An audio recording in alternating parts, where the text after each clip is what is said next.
ಒಂದು ಹಸಿರು ಹಸುರಾದ ಕಾಡಿನಲ್ಲಿ ಸಿಂಹ ರಾಜ ಎಂಬ ಶಕ್ತಿಶಾಲಿ ಸಿಂಹವೊಂದು ವಾಸಿಸುತ್ತಿತ್ತು. ಅದಕ್ಕೆ ಬಲವಾದ ದೇಹವು, ಗಾಳಿಯಂತೆ ತೀಕ್ಷ್ಣವಾದ ನಖಗಳು ಇದ್ದವು.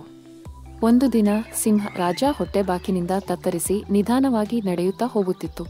ಆ ಸಮಯದಲ್ಲಿ ಕಾಡಿನ ದೂರದಲ್ಲಿ ಒಂದು ಚಿಕ್ಕ ಹುಡುಗ ಹಣ್ಣುಗಳನ್ನು ಹುಡುಕುತ್ತಾ ಓಡುತ್ತಿದ್ದ. ಸಿಂಹ ಆ ಹುಡುಗನನ್ನು ಗಮನಿಸಿತು. ಈ ಹುಡುಗನನ್ನು ಈಗ ತಿನ್ನಬೇಕಾ ಬೇಡವೇ ಎಂದು ಅದು ಆಲೋಚಿಸಿತು. ಆದರೆ ಹೊಟ್ಟೆಯಲ್ಲಿದ್ದ ಹಸಿವಿನ ಗದ್ದಲ ಜೋರಾಗಿ ಕೇಳಿಸಿತು. ಹುಡುಗ ಸಿಂಹವನ್ನು ಕಂಡ ತಕ್ಷಣ ಭಯದಿಂದ ಬೇಡಿಕೊಂಡನು, ಅಯ್ಯ ಸಿಂಹ ಮಹಾರಾಜನೇ, ದಯವಿಟ್ಟು ನನ್ನನ್ನು ಬಿಡಿ. ನನಗೆ ನನ್ನ ತಾಯಿಗೆ ಹಣ್ಣುಗಳನ್ನು ಕೊಂಡೊಯ್ಯಬೇಕು.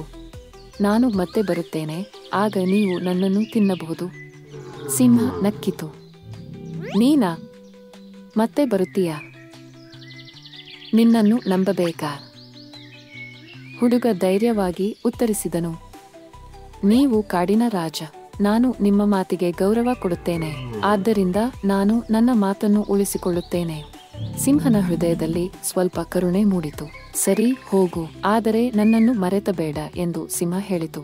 ಹುಡುಗ ಓಡಿ ಹೋಗಿ ತನ್ನ ತಾಯಿಗೆ ಹಣ್ಣುಗಳನ್ನು ಕೊಂಡೊಯ್ದನು. ಸಿಂಹ ರಾಜ ಒಂದು ಮರದ ಕೆಳಗೆ ಬಿದ್ದು ಸ್ವಲ್ಪ ಹೊತ್ತು ಮಲಗಿದರೂ ಅದಕ್ಕೆ ಇನ್ನೂ ಹಸಿವು ಮತ್ತು ಹಂಬಲ ಹಾಗೆಯೇ ಇತ್ತು.